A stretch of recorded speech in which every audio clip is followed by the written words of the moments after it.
What's up, hobby friends? My name is Casey and welcome to another miniature rescue. This time, we'll take a look at some really sweet minis that I attempted to rescue while attending a 4-day convention.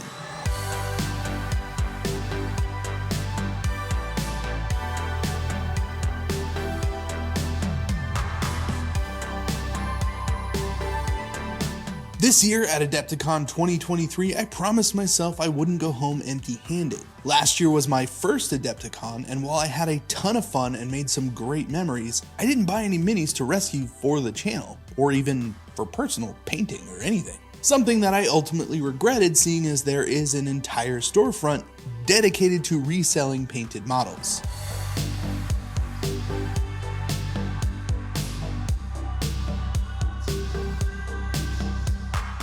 Just look at this place. It's massive, and there are so many bins to go through, chock full of insanely amazing models from all eras of Games Workshop. Luckily, I was accompanied by my good friend and podcasting co-host, Brent from Goobertown Hobbies, and he pretty much told me that this year, I didn't really have a choice.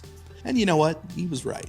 That meant that I would not only need to find the perfect mini or minis to save, but somehow strip the models down, prime them, and paint them all up while being stuck at the convention and hotel. So we spent more than a few hours and late nights going through every single bin in the shop looking for just the right models to save.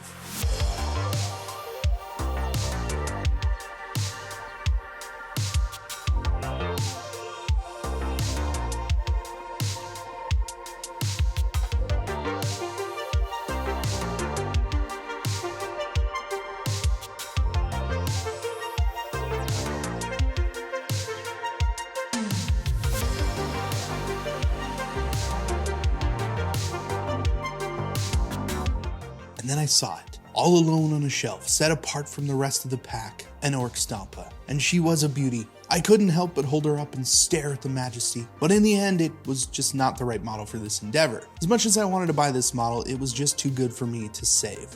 And honestly, I didn't have room in my suitcase.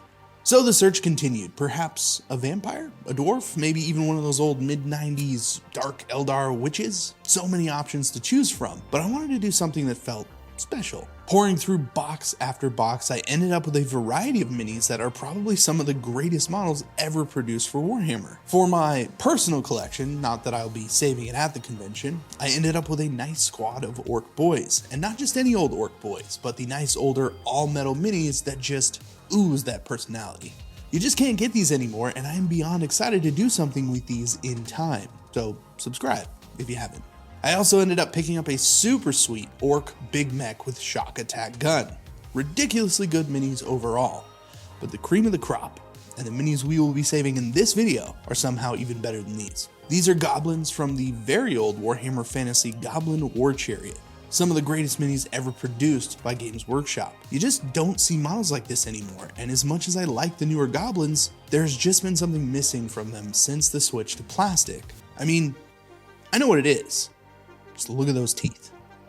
Alright, so now that we have the minis, there are a few things that need to be done in order to get them ready for paint. Since I'm all the way in Chicago, about 2,000 miles away from my sonic cleaner, I need to improvise a way to get these models stripped and cleaned. Before we continue, let me tell you about today's excellent sponsor, Cy-Tylez. The third season of modular STL terrain from Cy-Tylez, Gothic Blox, is live on Kickstarter right now. This unique 3D printable terrain system designed for 6, 10, and 15mm tabletop games can be individually linked or stacked together to create larger structures. The latest campaign is for a very thematic set of blocks called Gothic Blox, a fantastic set of dark fantasy pieces that you can put together in a ton of different ways to give you the perfect table every time you play. This is seriously the Lego of wargaming. If you would like to check out this really cool campaign, head to the link in the description below and get your pledge in before it's too late. Thanks again, Cy-Tylez, for sponsoring this video. Now let's get back to those minis. While walking around the convention trying to come up with a solution, we got an insanely hot tip that hand sanitizer might just do the trick. There is alcohol in it, so technically if it's a high enough concentration, then it should be able to melt some paint. So there I was, in a hallway, filling a tiny bag of goblins with hand sanitizer. I let them soak for about 10 minutes and went into the nearest restroom to wash them off. The sanitizer actually did a pretty good job of taking the paint off and cutting through some of the old primer. I imagine if I'd let them soak overnight, or just for a few hours even, the results probably would have been even better. But there's not really time to waste on a mission like this, so I cleaned them off with hot water and begun the second part of my quest, finding some primer.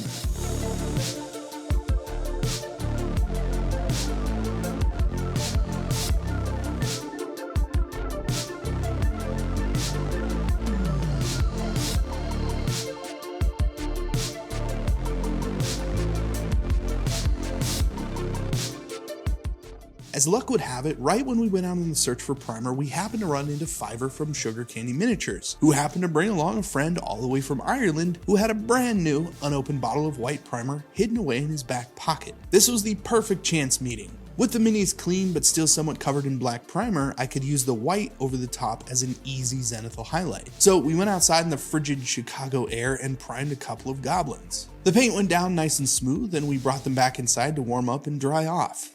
Later that night, we would head down to the painting hangout area dubbed Fort Wapple and paint up some goblins.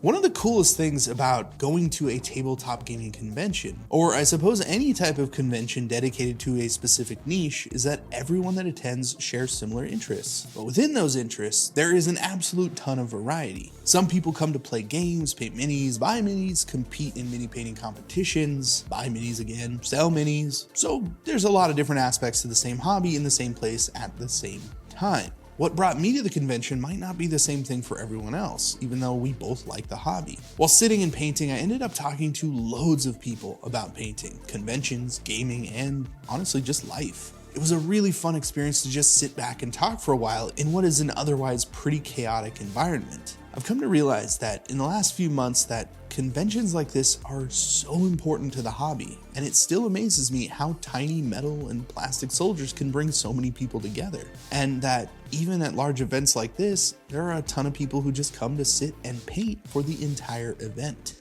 The main difference, of course, is that it's now a community experience. You can talk and laugh over dumb jokes with people you've never met or hang out with once a year. It becomes something different than just sitting at home in your hobby space by yourself. People dropped in to ask questions, see what model I was painting, and just generally hang out and enjoy the hobby. As far as the little goblins I had, yeah, they got some paint. Some nice greens for the skin, a little adepticon red from Turbo Dork that I picked up earlier that day, and some browns for the leathers. The thing is, I planned on painting both these minis to completion at the convention, but getting to sit down and chat with so many wonderful people had me putting away my supplies and being there in the moment instead. Yeah, we all came down to the painting area to paint, but I'm more convinced than ever that it's just a ploy to get people to talk and enjoy each other's company instead. So that's what I did, and I don't regret it one bit. As for these goblins, I did end up finishing them. Honestly, they're just too awesome not to paint, and now I really need to find the rest of the chariot and crew to go with them. Yeah, maybe next year. After the con, I went back into my hobby space and just sat down to enjoy the minis. They really are great, and now they have an even cooler story than they did before. Think about it. These minis went from the factory in the early 90s into a box, potentially painted at some point, to a shelf or drawer, sold to a Bits Bazaar or traded away, only to end up in a box in Chicago where Brent ended up picking them up and telling me to paint them. At that moment, these minis went from being nothing too special, other than how cool they are, to be able to share a story. It's incredible to me how much of that gets lost over time and with so many minis. But how just picking up a mini you haven't seen in a while can bring back memories in an instant and transport you to another place and time. Take a look at your own collection. What kind of stories do those minis have? Where have those models been, and where will that story take them and you in the future? I know that for me and these models, they will hold a special place and some very good memories. and that every time I get to use them on the table or look at them in my display case, those memories will flood right back in and get me excited for the next convention and meeting up with old friends. Thank you again for joining me on another miniature rescue. If you like something about this video, please consider liking, sharing, and subscribing, as it really helps out the channel.